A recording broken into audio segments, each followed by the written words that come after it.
Say hello to my little friend.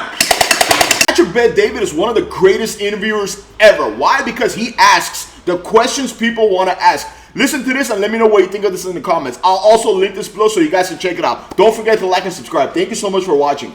Start off with an open-ended question. How are they doing right now? How are Andrew and Tristan doing right now? So I spoke to Andrew yesterday, and they're obviously beyond frustrated at the situation. However, one of the things that I think wasn't as widely covered as the fact that their detention was ordered continued for another 30 days is the fact that the two women that they were detained with and who've been in custody since the end of December alongside them, they were released under house arrest. So they are now home. And that was obviously, in our opinion, a big step in the right direction. And when I spoke to Andrew and I was trying to see how they're feeling after that result, because two of the four got sent home under house arrest, his reaction was that if he had a choice and if he could decide which two of the four would get to go home, he would have had the women go home, because he said obviously jail is a really rough place and he thought it was better that he and his brother suffer if anybody has to, rather than the women. Kudos to him for doing that. Now, here's a question for you. Are you representing all four or just the brothers? Just the brothers. Okay. So now, are you and their legal team working closely together? Is it a team or is it separately? No, definitely. I'm working alongside the Romanian legal defense team because, again, I'm not a Romanian attorney. I can't appear before the court there. I attended the previous hearing and I was able to observe and be in the courtroom, at the table with my Romanian counsel, but I can't actually address the judges in Romania. So I'm working very closely with them. We're in constant communication and we are handling the defense together. Got it. So the two girls, I believe Georgina and Luana, if I'm saying it correctly, right? Georgina and Luana. Georgina's known Tate for quite some time. Luana was a former police officer and they were friends and associates working together. My question is, are their lawyers and you working together? Are you guys on the same team? We're not necessarily working together. However, everybody pretty much has a consistent defense, which is nobody committed any crimes in this case. Got it. So to that extent, everyone has a common goal and interest in this case. However, we're not necessarily working together.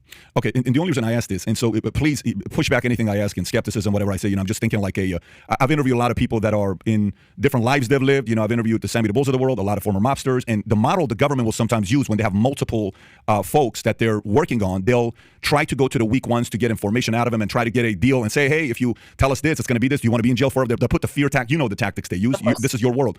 So how confident are you that for the folks that are worried if they will keep the four fully united on the same page versus the government's going to try to get the girls to break and say something? So some may look at this as hey, they're now being released to go home. This could be seen as, did they do a deal with the government, or it's Andrew and Tristan saying, no, if anyone's going to go home, they're going to go home.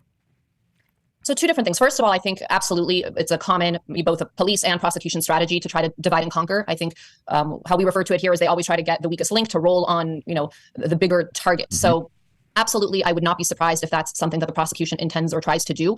However, we feel confident that there's nothing for these girls, short of if they were to decide to come forward and lie.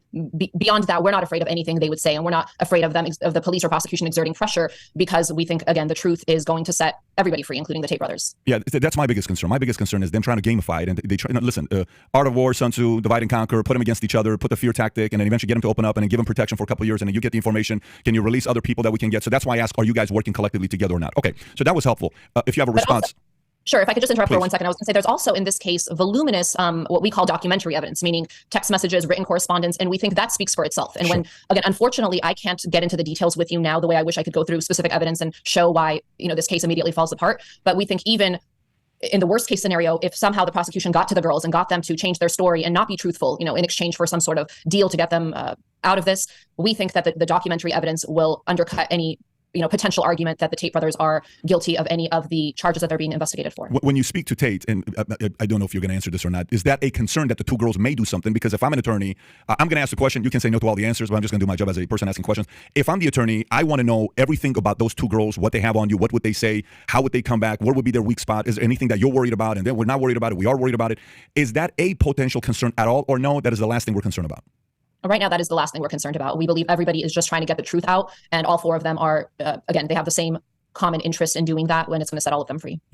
My fear is government. I don't trust what they do to pin people against each other, so we'll see what they're going to be doing. In the beginning, when Patrick was asking that question, I immediately knew what he was saying, but you heard Tina Galandia, their international lawyer. She said they're not, that's the last thing they're worried about, but if they do come forward and give some lies just to get out of the situation, they have crazy evidence that will break this whole case apart. She said that, so obviously, we don't know what the evidence is, and we won't know until later on. But let's see what happens in the coming weeks, and let me know what you think of this in the comments, and it'll mean the world to me if you like and subscribe. Thank you so much for watching.